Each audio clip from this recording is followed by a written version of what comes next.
On débute donc avec cette disparition, celle de Geneviève Brousset.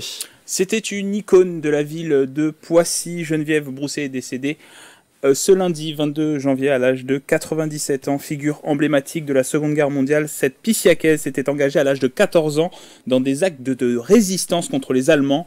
Engagée dans la vie associative de sa commune, elle a aussi été adjointe au maire de Poissy. Pour rendre hommage à Geneviève Brousset, nous avons contacté son neveu qui a grandi à ses côtés. On l'écoute dans cette interview express.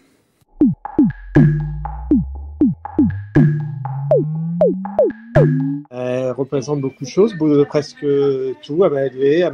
C'est elle qui m'a appris à peut-être mon métier d'ambulancier.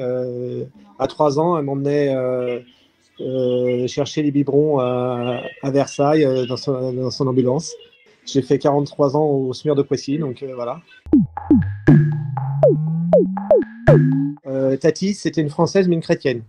Donc, avec ma grand-mère, elles ont été dans les maisons qui étaient vides pour récupérer des vêtements d'hommes, les amener à l'église, et là, les prisonniers se changeaient et pouvaient repartir, s'évader des prisons allemandes, du camp de prisonniers allemands. Au départ, elle avait du mal à le transmettre parce que malheureusement, son frère aîné, lui, n'est pas revenu des camps de concentration. Il a été pendu à Neuengamme. Je crois que c'était le 8 février 1945. Elle entendait parler allemand, elle avait les poils qui s'hérissaient. Que ce soit en primaire, en 6e, en 3e, en seconde, ou même elle a fait des classes de terminale. Ce qui m'avait interloqué, c'est que en fait, les questions que posaient les enfants étaient tous les mêmes. Vous avez connu le général de Gaulle? Ah, et du coup, vous avez connu Jean Moulin? Bah oui, j'ai connu Jean Moulin, j'ai connu le général de Gaulle. Et vous avez connu Hitler? Et elle répondait, ah ben non, si je l'avais connu, je l'aurais zigouillé.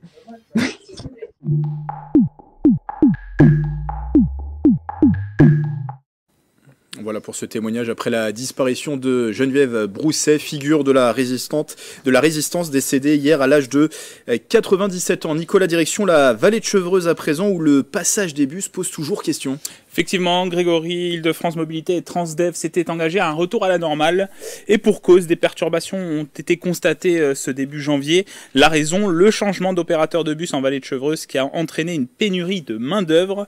Pourtant, la mairie de Chevreuse a publié hier un appel à témoignage auprès des usagers sur sa page Facebook pour savoir s'il y avait vraiment un retour à la normale, et cette publication qui a été aussi relayée sur la page Facebook de Lévis-Saint-Non, une autre commune qui a été touchée par cette perturbation. Des nouveaux noms dévoilés pour les porteurs de la flamme olympique dans les Yvelines. Et oui, c'est le conseil départemental des Yvelines qui vient de dévoiler les noms de 8 porteurs de la flamme olympique le 23 juillet et la flamme paralympique qui traversera les Yvelines le 27 août.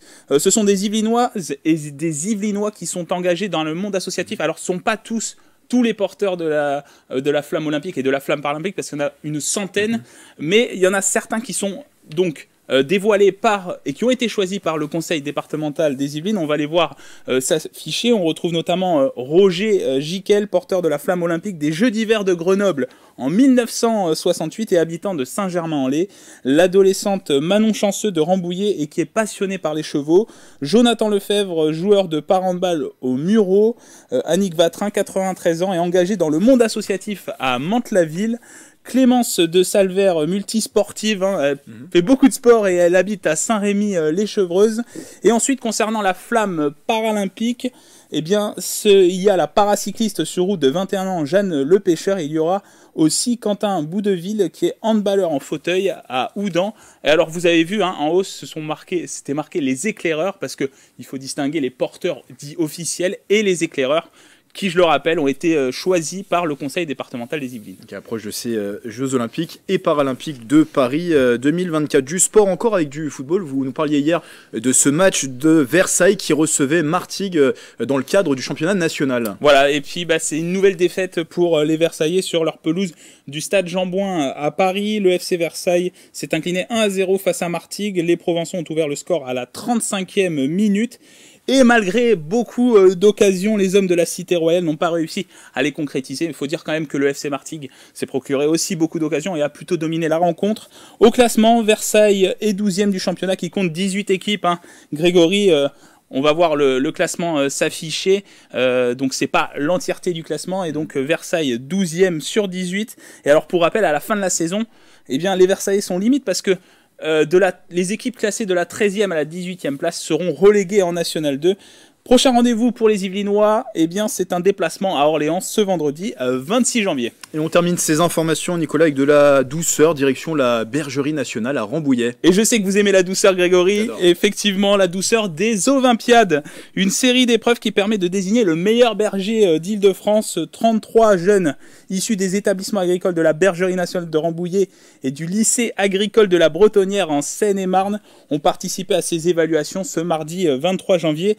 Diagnostic médical des brebis, pesée des agneaux ou encore manucure des bêtes. Alors c'est pas la même manucure que pour nous, les humains bien évidemment. Retrouvez le reportage de la grande et Mathilde Francou. Vous savez que Mathilde Francou adore ce genre de reportage animalier. Ce sera demain dans le 7-8, mercredi 24 janvier. Rendez-vous est pris. Merci Nicolas. Et comme d'habitude, si vous aussi près de chez vous, vous êtes témoin d'une actualité qui vous fait réagir dans les Yvelines, n'hésitez pas à la partager sur les réseaux sociaux en utilisant le hashtag 78news.